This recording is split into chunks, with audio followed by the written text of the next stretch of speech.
एजा सुत्ता लोग कहां चल जीता जंगलवा में सुत्ता नहीं तो बाबू ए बाबू बाबू उठता कहना ऐसा सुत्तल बा काटले वाला कीड़ा सिरा बस बाबू अरे उतना ने काम लगल है जा सुत्ता चाहे ऊपर पड़ा है नहीं चले काटले वाला कीड़ा सिरा बस आया आया आया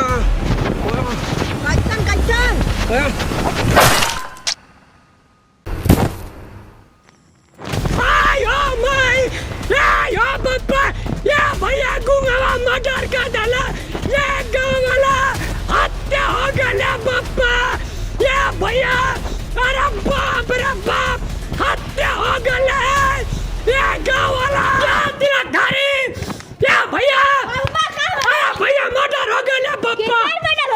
अरे बापा पूरा खून खून हत्या हो गई बापा जवानी का हर रैप हो गई मर्डर हो गई मर्डर हत्या हो गई है अरे भैया मर्डर है पहले बताइबा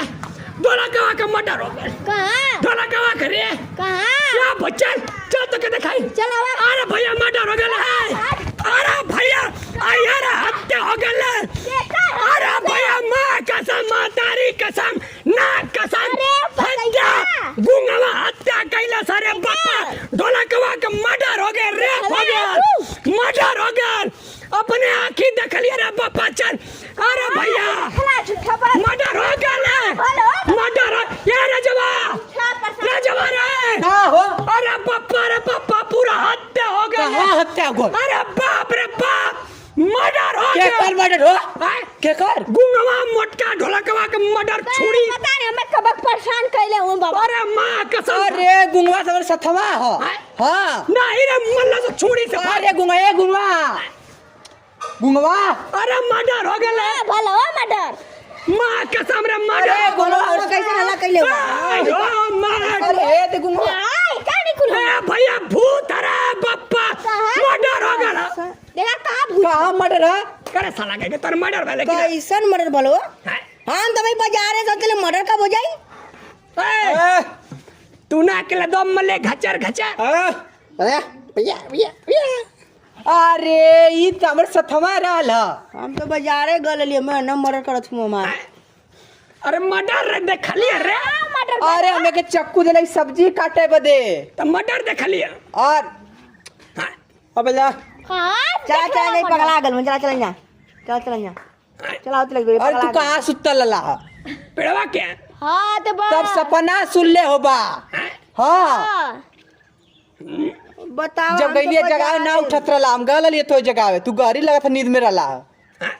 बताओ हम भाई बाजारे तू बाजारी से आवत ना ढोलकवा 10 साल के ओह मर्डर हो गए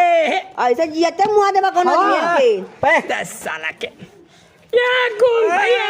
ना समझ में आई मर्डर बहुत बढ़िया हो गया 10 साल के हम तो पूरे गांव में हल्ला के दिली मर्डर हो गया अब सब आई हां कुल देके घबराई हैं कि जा भूत हमें कुल देख नहीं है तोरे हल्ला करते ले ढोलकवा को हमार खोपड़ी ना काम करते अब सारे सपना सुनला सही बाबू हमार दिमाग और खोपड़ी तो और कुछ ना काम कर बता दे बाबा ना काम कर है ना काम कर सन है कुल घबरा गया कैसे ना कुछ करी आया आया जगह कोई चिढ़ावत और कहीं के चिरावत है मत बोला सर नहीं तो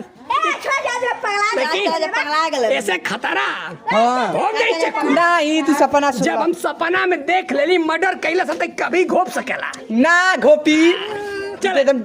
चल चला घरे में साला के सपना सोच के कब जगह डरा गल होबा। नमस्ते प्रणाम भोजपुरिया समाज के पैर छू के प्रणाम करता नहीं ऐसा हंसे हंसा वाला वीडियो हरदम मिलत रही। और हाँ भैया जरूरी बात यह है कि हम लोग कुछ प्रॉब्लम से हम लोग वीडियो समय समय पे टाइम पे ना डाल पाए कुछ दिन तक ले तो भैया हम लोग का चैनल थोड़ा डाउन हो गया तो भैया आप लोग सपोर्ट करें कृपया करें। Bye by.